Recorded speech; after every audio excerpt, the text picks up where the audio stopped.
Antrean kendaraan roda 2 dan roda 4 memadati SPBU di Jalan Jendral Sudirman, Geuceu Meunara, Kecamatan Jaya Baru, Banda Aceh, sejak Rabu pagi, 3 Desember 2025. Ratusan kendaraan mengular hingga 300-500 meter, bahkan memenuhi lorong samping SPBU dan memanjang dari arah Lampu Merah Keutapang, Aceh Besar.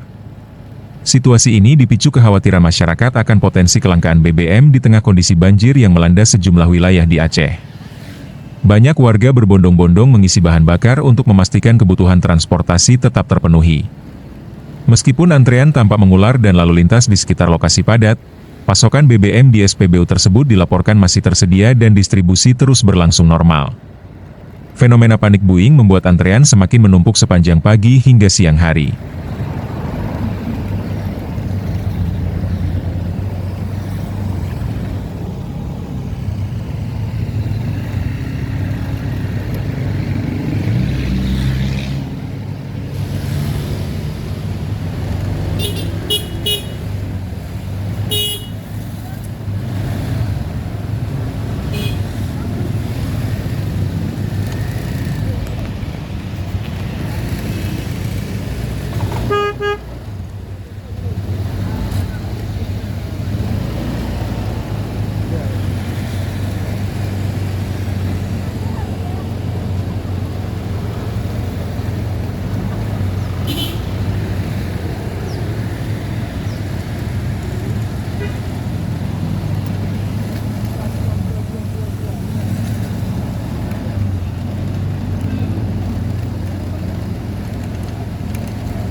Panjang